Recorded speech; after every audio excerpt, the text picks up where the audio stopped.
नमस्कार मित्रांनो, मी श्रीकांत कुलकर्णी तुमचं स्वागत करतो श्री क्रिप्टोमध्ये. आजची तारीख आहे 9 सप्टेंबर 2021. रात्रीचे 11:15 वाजलेले आहेत. चला आजच्या एपिसोडला आपण सुरुवात करूया. रोजप्रमाणे आपण आता आलेलो आहोत coinmarketcap.com वरती. चेक करूया मार्केटची काय कंडिशन आहे. टोटल क्रिप्टोकरन्सी आता 11,800च्या आसपास पोहोचलेले आहेत. ऍक्च्युली आता आहेत 11,784. 405 एक्सचेंजेस आहेत. $2.143 ट्रिलियन मार्केट कॅप आहे. 156.667 बिलियन डॉलर्सचा ट्रेडिंग व्हॉल्यूम आहे 24 तासांचा. बिटकॉइनचा डॉमिनन्स आता आहे 41.1%. इथिरियमचा आहे 19.3%. सो बिटकॉइन जवळजवळ तिथेच आहे मार्केट व्हॅल्युएशनच्या नुसार किंवा डॉमिनन्सनुसार, पण इथिरियम मात्र परत वर आलेला आहे. तर बघूया काय कंडिशन आहे मार्केटची. टोटल मार्केट आता आहे $2.14 ट्रिलियन आणि जवळजवळ 3% कालपेक्षा मार्केट वर आलंय, पण तरी पण आधी एवढं नाही. टॉप 10 चेक करूया. बिटकॉइन पहिल्या नंबरला $46,583, 0.70% वाढलाय 24 तासांमध्ये, पण 5.59% कमी झालाय 7 दिवसांच्या मानाने. इथिरियम सेकंड रँकला $3484 आहे. ऑलमोस्ट काही डिफरन्स नाहीये 24 तासांमध्ये आणि 7.88% कमी झालाय 7 दिवसांमध्ये. एडीए म्हणजे कार्डेनो आता तिसऱ्या नंबरला आहे. $2.50 आसपास खेळतोय. 4.41% वाढलाय 24 तासांमध्ये आणि 14% कमी झालाय 7 दिवसांनी. BNB म्हणजे बायनान्स कॉइन चौथ्या नंबरला आहे. आता $423 मिळतोय. 1.32% वाढलाय 24 तासांमध्ये आणि 12.22% कमी झालाय 7 दिवसांनी. टेदर 5व्या नंबरला आहे. $1 स्टेबल कॉइन आहे. सोलाना आता आहे 6व्या नंबरला. $187 आसपास मिळतोय. 4.5% वाढलाय 24 तासांमध्ये आणि 49.79% वाढलाय 7 दिवसांमध्ये. 7व्या नंबरला रिपल आहे. $1.10 मिळतोय. 0.90% कमी झालाय 24 तासांमध्ये आणि 12.5% कमी झालाय 7 दिवसांमध्ये. 8व्या नंबरला डोज कॉइन आहे. $25.31 मिळतोय किंवा $0.2531. 1.81% कमी झालाय 24 तासांमध्ये आणि 14.34% कमी झालाय 7 दिवसांमध्ये. पोलकाडॉट 9व्या नंबरला $30.67 मिळतोय. 8% वाढलाय 24 तासांमध्ये आणि 4.88% कमी झालाय 7 दिवसांमध्ये. 10व्या नंबरला USDC हा एक स्टेबल कॉइन आहे. सो त्याच्यामध्ये काही मुवमेंट नाही. आपले टॉप 10 बघून झालेले आहेत. आपण आता वळू शकतो क्रिप्टोकरन्सी जगतातल्या बातम्या आणि घडामोडी बघण्यासाठी. आजची पहिली बातमी आहे मास्टरकार्ड ॲक्वायर्स क्रिप्टो ट्रेसिंग फर्म सायफरट्रेस. सायफरट्रेस नावाची एक कंपनी आहे जी क्रिप्टोकरन्सीज आणि ब्लॉकचेन टेक्नॉलॉजीमध्ये वेगवेगळ्या ब्लॉकचेन्सला क्रॉस चेक करून ॲनालिसिस करून ठरवते आणि वेगवेगळे ॲड्रेसेस चेक करते की कुठला ॲड्रेस टेरर फायनान्सिंगमध्ये वापरला जातो, कुठला ॲड्रेस कोणत्या एक्सचेंजचा आहे आणि कुठल्या जायंट वॉलेट्स कोणते आहेत, व्हेल वॉलेट्स आपण त्यांना म्हणतो. तर हे सगळं ॲनालिसिस करणारी कंपनी आहे सायफरट्रेस. अशीच दुसरी कंपनी पण आहे चेन ॲनालिसिस नावाची, पण चेन ॲनालिसिस सायफरट्रेसच्या बरीच पुढे ऑलरेडी पोहोचलेली आहे. तर मास्टरकार्डने आत्ता रिसेंटली एक दिवसापूर्वी हे डिक्लेअर केलं, सायफरट्रेस आणि मास्टरकार्ड दोघांनी आपापल्या लेटर्समध्ये, की मास्टरकार्डने म्हटलं की आम्ही सायफरट्रेस कंपनीला पूर्णपणे ॲक्वायर केलेलं आहे, पण किती अमाऊंट भरून ॲक्वायर केलंय हे दिलेलं नाहीये. Details of the acquisition were not meant disclosed. तर थोडक्यात काय की याच्या आतापासून काय ऑप्शन अवेलेबल राहील मास्टरकार्डला की ते 900 क्रिप्टोकरन्सीज जवळ म्हणजे 11,800 पर्यंत आपण पोहोचतो. त्यातले 900 क्रिप्टोकरन्सीजला मास्टरकार्ड क्रॉस चेक करू शकेल, व्हेरीफाय करू शकेल आणि ट्रान्झॅक्शन्स किंवा त्यातल्या ब्लॉकचेनवरती काय चालू आहे, कुठे काय घडतंय हे क्रॉस चेक करण्यासाठी त्यांनी ही सायफरट्रेस कंपनी विकत घेतलेली आहे. तर सायफरट्रेसने आता रिसेंटली $27 मिलियन उभे केलेले आहेत इन्व्हेस्टमेंट राऊंडमधून. याच्या जस्ट आधी चेन ॲनालिसिस नावाची कंपनी होती, त्यांनी $100 मिलियन उभे केले होते आणि त्यांची व्हॅल्युएशन $2 बिलियन पण पुढे पोहोचलेलं होतं. सो सायफरट्रेस पण त्याच दिशेने जाईल असं वाटतंय हळूहळू. थोडक्यात काय की ब्लॉकचेन टेक्नॉलॉजी क्रॉस चेक करून कुठे काय घडलंय, काय होतंय हे चेक करणाऱ्या कंपन्या खूप डिमांडमध्ये आहेत आणि त्याच्यामध्ये मोठ्या प्रमाणावरती इन्व्हेस्टमेंट्स पण होत आहेत. पुढच्या बातमीकडे बघूया. SEC sets November deadline for final decision on VanEck Bitcoin ETF. VanEck company जी आहे एक जायंट आहे, तर त्यांचे ETF येणार होतं बिटकॉइनचं. तर हे येण्यासाठी त्यांनी SEC कडे अप्लाय केलेलं होतं आणि या अशा टाईपचे खूप कंपन्यांनी अप्लाय करून ठेवलेले आहेत. पण त्यातल्या जर हे VanEckचं ETF जर फायनली अप्रूव्ह झालं तर हे अमेरिकेतलं पहिलं बिटकॉइन ETF ठरेल आणि त्यानंतर मग मोठं म्हणजे धरणाचे दरवाजे उघडल्यावरती कसं पाणी व्हायला लागतं तशा प्रकारे बरेचसे ETF आणखीन सुद्धा अप्रूव्ह होऊ शकतात. सो या बातमीकडे नक्की नजर ठेवायला लागेल. पण नोव्हेंबर हा बराच दूर आहे अजून सुद्धा. आता आपण सप्टेंबरच्या सुरुवातीला आहोत. ऑक्टोबर महिना पूर्ण बाकी आणि सप्टेंबर महिन्यातले 3 आठवडे बाकी आहेत. सो वाट बघूया थोडी नोव्हेंबर महिन्यामध्ये नक्कीच काहीतरी. जरी ही पॉझिटिव्ह न्यूज नाही आली तरी या न्यूजच्या आशेवरती सुद्धा मार्केट वर जाऊ शकतं. इतकी मोठी ही न्यूज होऊ शकते. पुढच्या बातमीकडे वळूया. Binance US hires Ant Group executive to succeed ex-CEO Brian Brooks. तर ब्रायन ब्रुक्स हे बायनान्स चे पूर्वीचे CEO होते जे एका रेग्युलेटर मधून आलेले होते. प्लस त्यांचा आणखीन पण काहीतरी एक्सपिरियन्स असेल, मी डिटेलमध्ये बघितलं नाहीये. पण आता जे आलेले आहेत त्यांचं नाव आहे ब्रायन श्रॉडर. आणि ब्रायन श्रॉडर हे अँट ग्रुप म्हणजे कुठला ग्रुप की अलिबाबा ग्रुप जो आहे जॅक मा यांचा, तर त्याच्यामध्ये अँट ग्रुप मेन आहे. आणि अँट ग्रुपचे एक एक्झिक्युटिव्ह होते हे ब्रायन श्रॉडर. तर आतापासून ते US मधलं जे आहे Binance.US सांभाळायला ते तिथे जाणार आहेत. आणि ब्रायन श्रॉडरचे भाऊ जे आहेत मॅट श्रॉडर ते सुद्धा बायनान्ससाठीच काम करतात सिंगापूरमध्ये. सो ओव्हरऑल हे दोन्ही भाऊ आता बायनान्ससाठी काम करतील. सो ही पण एक मोठी बातमी आहे कारण अँट ग्रुप हा खूप ताकदवान ग्रुप मानला जातो फायनान्स सेक्टरमध्ये. कारण डिजिटल पेमेंट्स आपण जे म्हणतो वेगवेगळ्या प्रकारचे, आपण जसे वेगवेगळे पेटीएम वगैरे असे ॲप्स जे आलेले आहेत, तर यातलं खूप मोठं मार्केट शेअर जे आहे ते अँट ग्रुप होल्ड करतं जगभरामध्ये. आणि त्यामुळे हे एक्झिक्युटिव्ह तिकडे Binance.US जाणं ही एक ओव्हरऑल चांगली बातमी आहे. याचा सुद्धा काहीतरी चांगला फरक पडेल. पुढच्या बातमीकडे बघूया. Solana based game raises $4.1 million to teach you how to DeFi. तर सोलाना काही थांबायचं नाव घेत नाहीये. सोलानामध्ये एक गेम आता लॉन्च होतोय DeFi Land नावाचा. तर हा एक फार्म सिम्युलेटर गेम आहे. असे बरेचसे गेम असतील बघितलेले आपण सगळ्यांनी, पण त्यातल्या त्यात हा गेम तुम्हाला डिसेंट्रलाइज फायनान्स कसं करावं.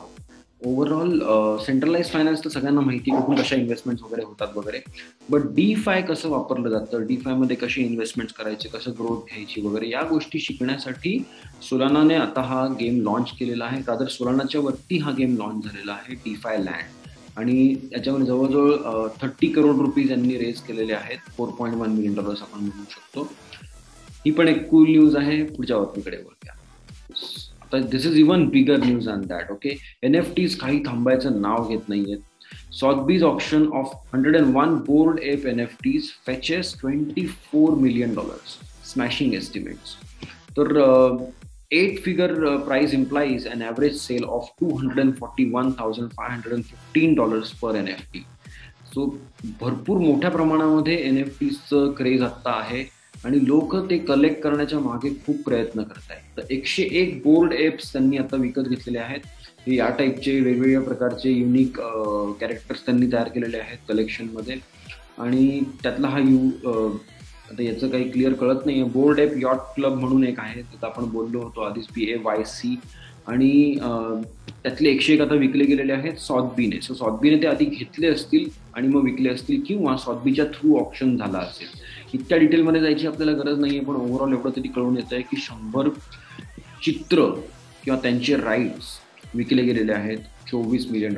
आणि हा एक एक्झाम्पल म्हणून तुम्ही पकडू शकता. असे दिसणारे ते बोर्ड एप्स आहेत. हा बघा, हा एक बोर्ड एप आहे. सो तुम्हाला अंदाज आला असेल कुठल्या टाईपचे कॅरेक्टर्स आहेत. पुढच्या बातमीकडे बघूया. As Bitcoin debuts in El Salvador, Honduras and Guatemala study CBDC. तर हे लॅटिन अमेरिकन जे किंवा सेंट्रल अमेरिकन कंट्रीज जे आहेत त्यातला एल सल्वाडोर अशी कंट्री होती की जिकडे $US वापरले जायचे आधीपासून. तर आतापासून ते $US प्लस बिटकॉइन दोघांपैकी काहीही वापरण्याची तिकडे मुभा दिलेली आहे. आणि हे बघितल्यानंतर आता होंडुरास आणि ग्वाटेमाला जे आहेत तर यांनी स्वतःची क्रिप्टोकरन्सी लॉन्च करायचा निर्णय घेतलाय. रादर ती पब्लिक क्रिप्टोकरन्सी किंवा मग डिसेंट्रलाइज नसणार आहे. ते CBDCचा विचार करतायत, म्हणजे central bank digital currency. So मी म्हटल्यानुसार जवळजवळ जगातले सगळे देशांमधल्या जेवढ्या सेंट्रल बँका आहेत ते सगळे आता लाईनीत उभे आहेत CBDCs लॉन्च करण्यासाठी. आणि त्याच्यामध्ये काही ना काही R&D करून त्याचं टेस्ट फेज करा, काही ना काही करा आणि मग लॉन्च करा असं चालू आहे. तर त्याच्यामध्ये होंडुरास आणि ग्वाटेमालाचं पण नाव आता आपण घेऊ शकतो. Insider sold micro strategy stock after bitcoins boule run. तर बिटकॉइनची जसजशी प्राइस वाढत गेली आता मे महिन्यापर्यंत, तर त्यानंतर जे मायक्रो स्ट्रॅटेजीमध्ये काम करणारे लोक होते ज्यांना अंदाज आलेला की आता पुढे कसं लिक्विडेशन्स होणार आहेत कॉन्ट्रॅक्टचे वगैरे, त्यानंतर त्यांनी त्यांचे शेअर विकायला सुरुवात केली. पण सीईओ जे आहेत मायकल सेलर, त्यांनी बिलकुल शेअर विकलेले नाही आहेत 2012 पासून. म्हणजे जवळजवळ 9 वर्षांमध्ये त्यांनी एकही शेअर विकलेला नाहीये. आणि मोठ्या प्रमाणावरती बिटकॉइन असलेली ही कंपनी आहे. 1,08,000च्या वरती त्यांच्याकडे बिटकॉइन आहेत. आणि मायकल सेलरचं स्ट्रेट अवे म्हणणं आहे की आम्ही अजूनही फंड्स रेज करून अॅक्युम्युलेट करत राहणार, आम्हाला काहीही विकायची इच्छा नाही. म्हणजे बिटकॉइन विकणार नाहीयेत, पण त्यांच्याकडच्या काही लोकांनी शेअर्स मात्र विकले होते जेव्हा प्राइस वाढली होती तेव्हा. Bitcoin price in line for impulsive bounce as Solana leads altcoin search. तर अल्टकॉइन्स पण क्रॅश झाले, सगळेच क्रॅश झाले होते. जवळजवळ 20% बऱ्याचशा क्रिप्टोकरन्सी क्रॅश झाल्या होत्या 2-3 दिवसांपूर्वी. आणि आता त्या रिकवर झालेल्या आहेत आणि त्यातल्या रिकव्हरी जी आहे ती सोलानाने लीड केलेली आहे. बिटकॉइन मात्र एका अशा प्राइस पॉईंटला येऊन थांबला आहे अराउंड एक $46,000-47,000 आसपास, की इथून पटकन तो $50,000 जाऊ शकतो कधीही. म्हणजे त्याला 4 तास नाही लागणार तिथे जायला, मे बी 15-20 मिनिटात सुद्धा जाऊ शकतो. पण त्यासाठी काहीतरी स्ट्रॉंग मुवमेंट दिसली पाहिजे आणि ती एक्झॅक्टली आता आहे. व्होलॅटिलिटी परत येणार आहे आता. आणि ट्रेडर्स जे आहेत, एक्सपर्ट्स जे आहेत, ते म्हणतात की chill and wait for the bitcoin breakout. So याच्यापासून $50,000 वरती जाणारच आहे कधी ना कधी. वाट बघा, घाई करू नका. पुढच्या बातमीकडे बघूया. El Salvador adoption a coming of age for bitcoin says Fidelity expert. तर फिडिलिटीचे जे एक्सपर्ट आहेत, एक जुरियन टिमर नाव आहे त्यांचं म्हणणं आहे की बिटकॉइनचं एक अडॉप्शन जे झालेलं आहे एल सॅल्वाडोरमध्ये ॲज अ लिगल टेंडर, ही खूप मोठी बाब बनवली जाते न्यूजमध्ये. ॲक्च्युली ती एवढी मोठी गोष्ट नाही आहे, ते होणारच होतं कधी ना कधी. सो ते असं नाही म्हणत की ती मोठी गोष्ट नाही आहे, त्यांचं हे म्हणणं आहे की हे कधी ना कधी होणारच होतं. So bitcoin is actually coming of age, म्हणजे त्याचं आता वय होतंय बिटकॉइनचं. आणि हे वयानुसार जशी मॅच्युरिटी येत जाते माणसांमध्ये, प्राण्यांमध्ये आणि इतर गोष्टींमध्ये सुद्धा, तर त्यानुसारच बिटकॉइनमध्ये पण आता ही मॅच्युरिटी येते. आणि हे कधी ना कधी होणारच होतं की वेगवेगळे देश बिटकॉइनला लिगल टेंडर म्हणून बनवतील. आणि जसं एक इंटरनेट असतं, त्याला आपण आपलं लॅन कनेक्ट करतो, त्याला आपण लोकल नेटवर्क कनेक्ट करतो. आणि लोकल नेटवर्क कंपनीजच्या आतमध्ये असतं, ते एकमेकांशी कम्युनिकेशनसाठी वापरलं जातं. पण जेव्हा तुम्हाला इंटरनॅशनल कम्युनिकेशनची गरज पडते तेव्हा मात्र इंटरनेटची गरज पडते, राईट. सिमिलरली इंटरनली CBDCs किंवा मग इंटरनली कुठल्याही करन्सीज वापरल्या जातील डिजिटली, पण एक्सटर्नल म्हणजे इंटरनॅशनल ट्रान्झॅक्शन्सची जेव्हा वेळ येईल, बॉर्डरलेस पेमेंट्सची जेव्हा वेळ येईल, तेव्हा बिटकॉइन हे एकच नेटवर्क बऱ्याच वेळा वापरलं जाईल. असं हळूहळू त्या दिशेने आपली वाटचाल चालू आहे. पुढच्या बातमीकडे बघूया. Russian Duma wants to regulate crypto mining as a business. So ही पण एक खूप चांगली बातमी आहे. रशियाने ऑलरेडी जानेवारीमध्ये क्रिप्टोकरन्सीजला लिगलाइज केलेलं आहे, ऑथराईज केलेलं आहे कामं करण्यासाठी. आणि आता त्यांचं म्हणणं आहे, त्यांची जी काही डुमा कमिटी आहे, तर त्यांचं म्हणणं आहे की आम्ही आता क्रिप्टोकरन्सी मायनिंगला एका नॉर्मल बिझनेसनुसार आम्ही ट्रीट करणार. आणि एक एंटरप्रिनरशिप किंवा त्यासाठी काही वाढवण्यासाठी, म्हणजे प्रमोट करण्यासाठी आणि त्याच्यामध्ये प्रोग्रेस होण्यासाठी जे काही करावं लागणार आहे, तर त्या गोष्टी आम्ही आता करणार आहे. ही पण एक जबरदस्त न्यूज आहे. पुढच्या बातमीकडे बघूया. ही पण एक खूप मोठी न्यूज आहे. Super bowl star Tom Brady, supermodel Gisele Bündchen star in $20 million ad campaign for crypto exchange FTX. तर FTX एक्सचेंज जे आहे ते काही ब्रेक मारायला तयार नाही आहेत. हे टॉम ब्रॅडी आणि जिझेल हे जे आहेत हे ही खूप मोठी कलाकार आहे, रादर सुपर मॉडेल आहे. आणि हा खूप मोठा NFL प्लेयर आहे. आता NFL सीझन सुरू होतो आहे, तर NFL सीझनच्या मध्ये $150 करोड खर्च करून ही ॲड दाखवली जाणार आहे रेग्युलर बेसिसवरती. आणि हा सीझन आय थिंक ऑक्टोबर महिन्यापर्यंत चालेल. सुरू होणार कधी आहे ते मला एक्झॅक्ट डेट माहिती नाही, पण आता खूप जवळ आलेली त्यांची डेट. आणि त्यांनी इथे त्या ॲडची ॲक्च्युली लिंक सुद्धा दिलेली आहे. We can actually watch it. पण ही लिंक तुम्हाला मी यूट्यूबमध्ये माझ्या कमेंट याच्यामध्ये देईन, कमेंट सेक्शनमध्ये किंवा मग डिस्क्रिप्शनमध्येच टाकून ठेवेन. तुम्ही तिथे जाऊन बघा, चांगली ॲड बनवलेली आहे. FTX एक्सचेंजची ग्रोथ खरंच मोठी होते. Ukraine adopts law on virtual assets to regulate crypto market. तर युक्रेनमध्ये लॉ त्यांनी पास केलेला आहे, त्याच्या अंडर डिफाईन केलेलं आहे की क्रिप्टोकरन्सी म्हणजे काय किंवा मग डिजिटल ॲसेट म्हणजे काय. पण इथे त्यांनी आता व्हर्च्युअल ॲसेट म्हटलेलं आहे. सो डिपेंड्स, आता लँग्वेजवरती फरक पडतो थोडासा. पण अजूनही मला वाटतं काहीतरी क्रिप्टो ॲक्टिव्हिटीज लिगलाइज झाल्यात काम करण्यासाठी तिथे चालेल आतापासून. तरी सुद्धा आणखीन एक पुढची स्टेप बाकी आहे, जी झाल्यावरती मग पुढचं टॅक्सेशन वगैरे या गोष्टी. तर हे आत्ता टॅक्सेशनबद्दल क्लॅरिटी त्यांनी टाकलेली आहे. पण लेजिटिमेसी आपण जे म्हणतो तर ते थोडंसं अजून त्यांचे लेजिस्लेचर जे म्हणतो त्यांच्याकडून अजून थोडंसं शेवटची एकच स्टेप बाकी आहे, ती झाली की मग सगळं फायनलाइज होऊन जाईल. आणि युक्रेनमध्ये त्यांनी जी स्टेटस दिलेलं आहे ते एक कमोडिटीचं किंवा एका ॲसेट क्लासचं दिलेलं आहे. त्यांनी याला लिगल टेंडर किंवा असं काही म्हटलं नाही, पेमेंट सिस्टीम पण म्हटलेलं नाही. सो एक ॲसेट क्लास म्हणून सुद्धा जरी त्यांनी रेग्युलेट केलं तरी काही हरकत नाहीये, काही ना काही त्यातून फायदेच होणार आहेत. भारताबद्दल न्यूज आहे. India's cryptocurrency legislation will be distinct and unique says law maker. आता हे डिस्टिंक्ट आणि युनिक म्हणजे काय, तर आपल्याला सगळ्यांना माहिती आहे की आपल्याकडे कंट्रोल फ्रीक्स सारखे कारभार चालतात. सगळ्या गोष्टींवरती एकदम स्ट्रॉंग होल्ड पाहिजे, कंट्रोल पाहिजे, असं आधीपासून आपल्याकडे आहे. आपलं मार्केट आत्ता रिसेंटली ओपन व्हायला सुरुवात झाली होती. आणि आता पुन्हा एकदा हेच आहे की